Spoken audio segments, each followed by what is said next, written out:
Welcome to Southwest Florida Real Estate Update, hosted by area realtor Jim York and York Real Estate Group of Downing Fry Realty. Our show will bring you the most up-to-date information about the local real estate market, featuring leading experts in the real estate field. Good afternoon and welcome to the Southwest Florida Real Estate Update. I'm Michael York with the York Real Estate Group, and I'm joined today by our host Jim York and his guest Don Ross of Ross Title and Escrow. Thank you, Michael, for the introduction. Well, thanks for coming on the show Thank this you, Jim. month. Thanks for having me. Don, let's tell our viewers a little bit about yourself. I am a local attorney, Don Ross. I've been a member of the bar since 1982, have a degree in taxation. I'm a shareholder in Downing Fry, been their attorney for 25 years. Own Ross Title and Escrow. We've got 8 people. One has been with me 30 years, another 20 years, another 10 years, so it's a good cohesive group. And I have my own law firm. We're located on the corner of 6th Avenue North and 41, easy to get to. And people can generally get me 7 days a week. Yeah, so you have a great team there, Thank the you. girls, Thank you, Jim. and they've really done a good job for our clients. But Thank you. the purpose of the show today is we're going to talk about the role of a realtor and a buyer. And then sometimes we're focused maybe more on the real estate side. Right. But you know, it's really a team effort. It's a team with the buyer, the realtor, the closing agent, the inspection person, insurance person, and also the mortgage company. Sure. So we all have to work together to accomplish the goal of closing the house, the sale, so they can move in and get the keys. So, but the first step is really understanding what the role is of both parties in the contract, and maybe showing a property, and you know what a realtor can say and what they can expect from the realtor, the buyer, and what questions the buyer should be asking. Well, that's a lot of questions right there. I don't know where to start. Well, I wanted to give a good overview first. I think, you know, from a buyer's perspective, you want to get somebody who's experienced, somebody who's actually had some closings, who sells. Right. Somebody that you feel comfortable with. You know, oftentimes I'm asked by a buyer, you know, for a recommendation for an accountant or for an estate planning attorney, or you know, even for myself, and I tell them, you know, there are a number of people who are extremely good at what they do, but unless you feel comfortable with that other person, you should get somebody else. I mean, if the buyer feels stupid, strong word, but if they feel like they cannot ask you certain questions because you're going to look down your nose at them, or treat them like they're, you know, less than, you know, brilliant, that's the wrong person. Right. It's absolutely the wrong person. What I tell agents, because I speak to quite a few of them, right, you work for them. Mm-hmm. I mean, you know, you do work for them. Right. You may know way more about, you know, this contract and the process, and hopefully you better. Right. But that doesn't change the fundamental dynamic that they came to you. You work for them. If the deal does not close, you don't get paid. So there's got to be a rapport, a comfort level where the person does not feel unintelligent for asking a question. Yesterday, a silly example, but my wife and I we had a meeting with a financial person, and we came out, and my wife and I have been going to this person for 5 years, and I compliment her on some of her comments, because at the beginning of the process she really didn't know much about what we were doing, and she said, well, I hope I didn't ask anything that was too stupid. Mm-hmm. I said, he works for us. Right. There is no stupid question. The stupid question, and I know it's a cliche, right, is the one you don't ask. That's right. And if you're uncomfortable at all, and sometimes it's not anybody's fault. Right. People, and I don't know if this has happened to you, it's happened to me, sometimes you just meet somebody and the chemistry is off. Exactly. Yep. You just don't mesh, right, for whatever reason, and it's important to pick somebody, That's you know, right. a Jim York or myself or a Right. mortgage person or insurance person, that you can ask anything. Right. And hopefully there are people who have worked together before, because there's a lot of moving parts in this process, and you don't want one person to assume that the other person is going to handle a particular issue. Yeah, I mean, you and I have been working together so long. Right. I know what you're going to do. You know what I'm going to do. You know when Exactly. you can reach me, and, Right. and same with the insurance people and the lenders and so forth. So picking the right person and feeling comfortable and not being concerned about how unintelligent some of your questions might seem.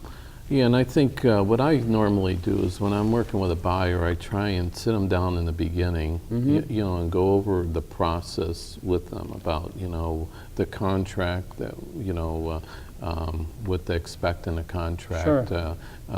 the inspection that, you know, we have 15 days to do an inspection, the closing process of using an attorney that has a title company, what the difference is using Right. that versus just maybe a title company. And then more importantly, I also tell them that you need to be pre-approved from a lender because most sellers are expecting that, and there's different levels of being pre-approved. And I try and tell them that I work with local banks here and Oh, local sure. people because it's a lot easier to get on the phone if we have questions. Their income is based on us giving them business, plus, Sure. you know, so they don't want to jeopardize doing something wrong.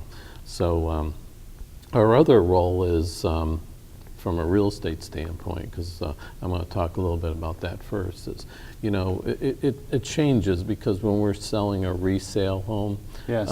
you know, we do the contracts and, you know, we order the inspections and do everything. You do one of these. And do one of those. Yeah, right. And so, but if we take them into development, and hopefully they ask a realtor to go into a development with them, because otherwise they're really not being represented properly. You know, they're only being represented by the developers, salespeople. So our role is to go in there and give them the pluses and minuses of the development, maybe, you know, what we think of it, maybe help them pick out the direction of the house, north, south, or explain to them what's standard, what's upgrades, and because the sales representative represents the developer, and his job or her job is just to show them around the development, you know, get them to sign. to sign. Yeah. Then there's other developments that they have the central sales, and then they have like some bigger developments have a salesperson in the home that represents the builder. So there's really three aspects. You have us taking them in there to give them like an overview. The salesperson for the developer talks about the fees and the memberships, and then the builder's representative talks about the building aspect of it. And then it can get complicated, plus the contracts, right? Oh, the contracts are a nightmare. I mean, I get calls from you, from other realtors all the time. You know, would I read the developer contract and Right. explain it to their client? Because, you know, here's your resale contract. It's Right. pretty thin. But the developer contracts are, I don't know, half an inch. I mean, That's quarter right. an inch. They're quite thick. quite They're thick. quite confusing. There's a lot of exhibits. And people are coming from different parts of the country, and they is that normal down there, Don? And you know, we don't get an escrow for punch list items. You've pointed out in past shows, you know, do you have the ability to have a inspector come in for the walkthrough to verify things are done correctly? So yes, you know, you got to read those contracts. You know, I'll read them with them, and help them establish some sort of comfort level, whatever they're looking at, whether it's a developer product or a resale. Well, Don, we're going to get into some more stuff after we take a little short break here, but we're going to talk to them about the questions maybe a buyer should be asking to a realtor and what the realtor should be explaining to the buyer, okay? Sure. And we'll be back in 1 minute. Thinking of buying or selling a home in Naples, Marco, Bonita, or Estero, Florida? Think of the most experienced York Real Estate Group associated with the #1 brokerage in Naples, Downing Fry Realty, which produced $1.9 billion in sales in 2014, controlling 43% of all transactions in Naples. Jim, Michael, and Morgan York make up the York Real Estate Group of Downing Fry Realty. With over $250 million in sales transactions, they can offer you the expertise and trust you want and need in a realtor. Call them today at 239-273-6727 or visit their website, www.naplesyorkrealestate.com. Welcome back. Don, buyers, let's take this into different sections here. Okay, sure. You know, if they're going into a development, which there's a lot of new developments down here in Florida, is they're with the realtors. Some of the questions they should be asking is, maybe you want to give them, but you know, how long the build out is, when the turnover maybe would be to the homeowners from the developer. You know, maybe you want to elaborate on that. I get into, as I mentioned earlier, I'll read some of these developer contracts as a courtesy to the realtors, for the courtesy of a past client who's you know, asked me to read it, and I don't charge anything for this. I just want to make sure they have some idea what to look for and what's important and what's not. With the developer contracts, I really emphasize the specifications of what's being built. I mean, that is the heart of the agreement. What's being built? Right. You know, look at the details of, you know, what appliances, serial numbers. Is that what you want? That's what you're going to see. Insulation, the quality of the HVAC system.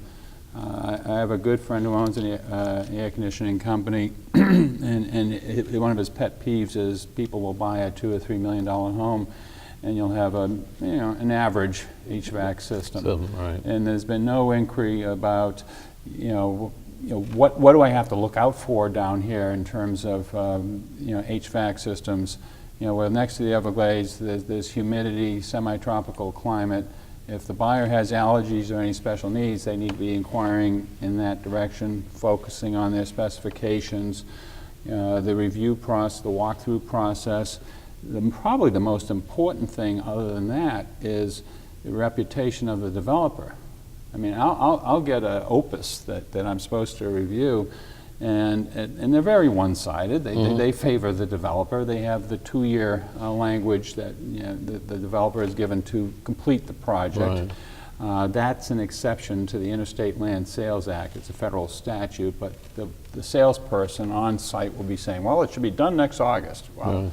But they put the 2 years in there so that they don't have to comply with the other provisions of the Interstate Land Sales Act.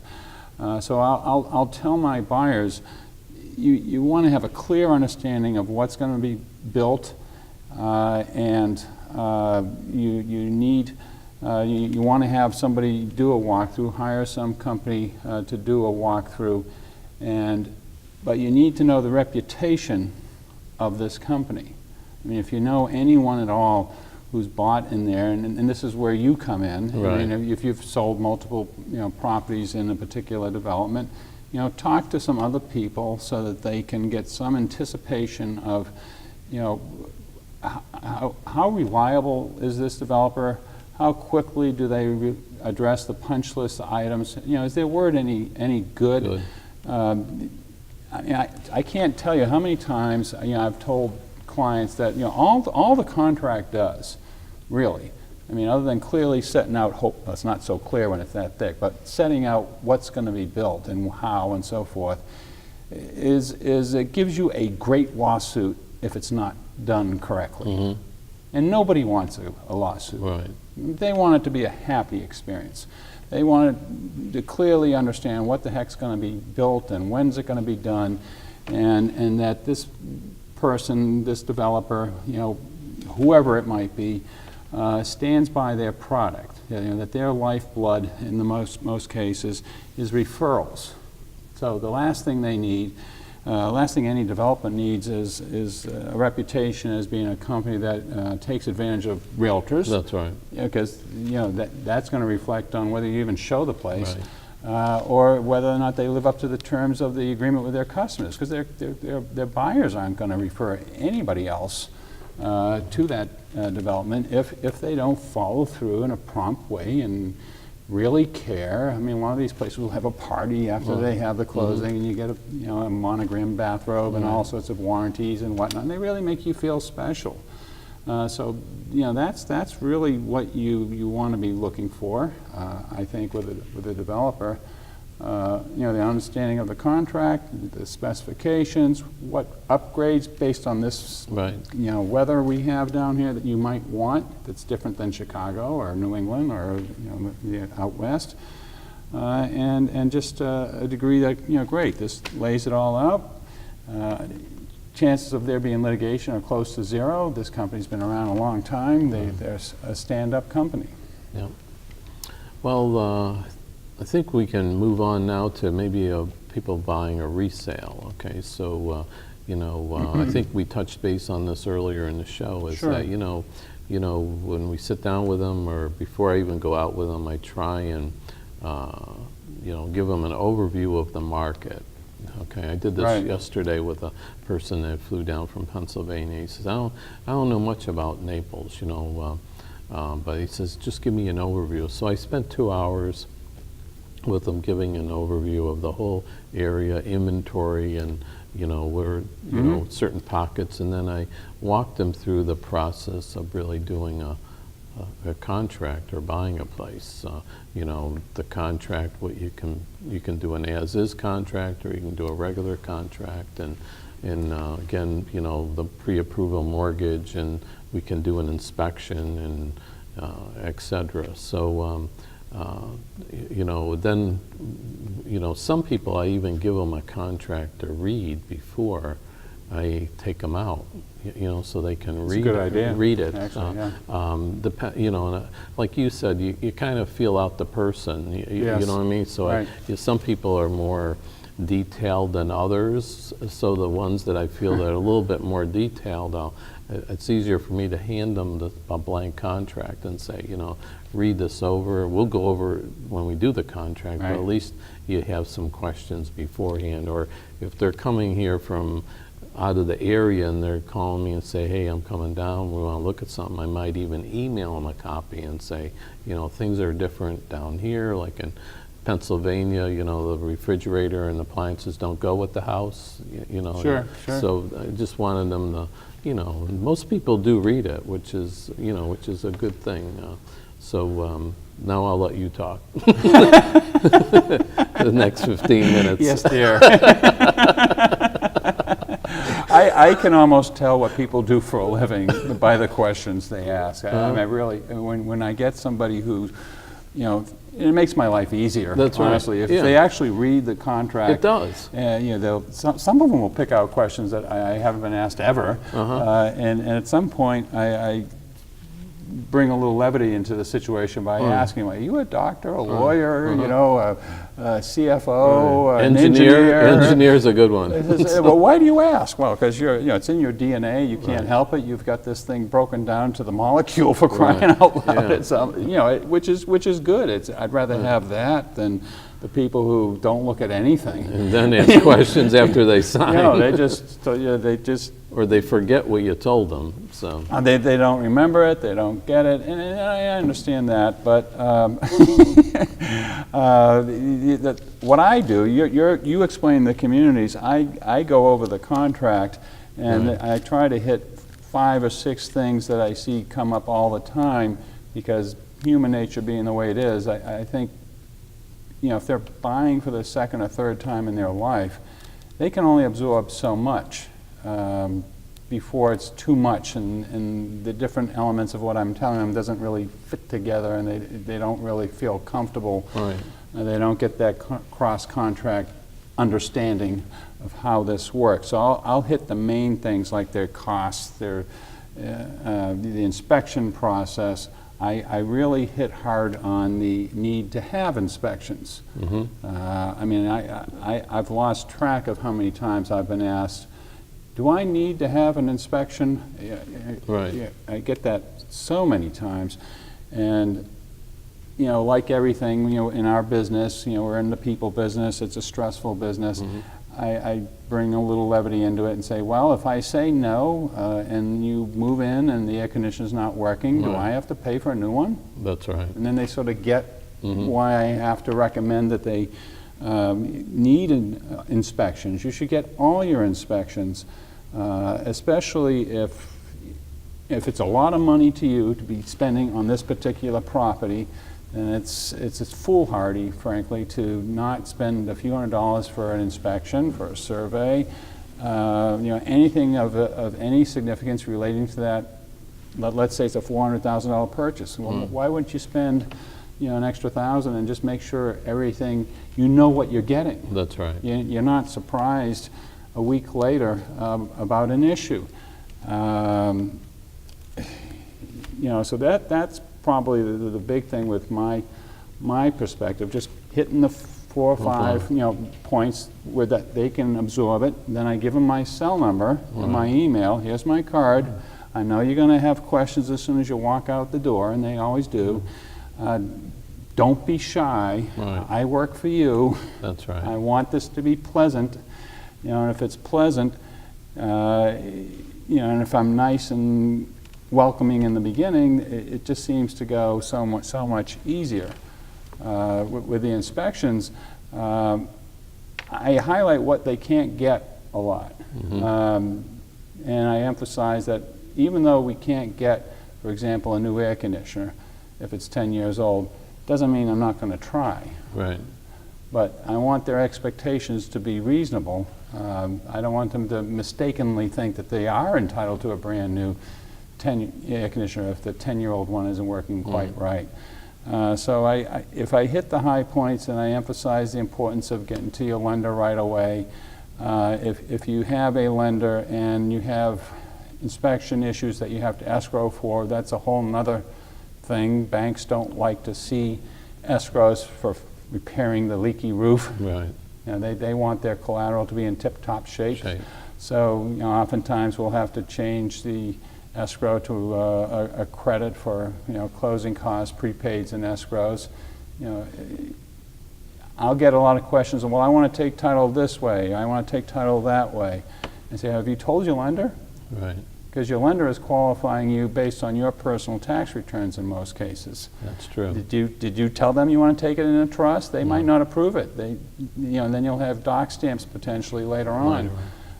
So a lot of communication, a lot of educating on how things are down here. Not finding the right balance of how much of this to impart to them is a lot of it. Trying to speak in a way that they understand, which is hard for me. I've been doing this too long.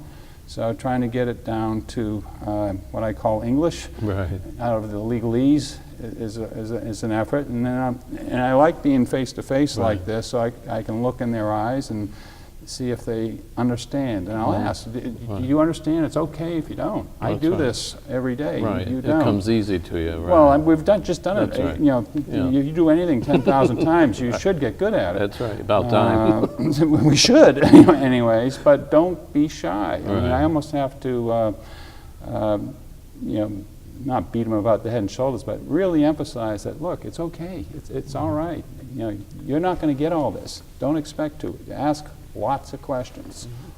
Well, Don, I think we've covered just about everything on this that could help a buyer and a real estate agent that's going to look for a property. What they should be asking for, what they should be looking for, and what they expect from either party, which is a big point, because it can't be all one-sided. And ask a lot of questions, read everything, and explain everything. Ask a lot of questions, and if you have a signed contract, take a ton of pictures. Right. Just pictures of the inside, the outside. That way, when you have your walkthrough, you can make sure everything is there that you purchased, that the place has been maintained properly, and God help us if there's a hurricane or something. That's if there's some damage, you can document what it was before and what the seller has to do. So. Knowledge is power. Get your inspections, ask a lot of questions, take a lot of pictures, get an experienced realtor, get an experienced group that actually knows each other, use a local lender. Mm-hmm. All important points of this equation. Exactly. Well, again, thanks for coming on the show, welcome. and I'll see you Anytime. next month for the legal tip of the month, okay? Okay. Thank you, you. Jim.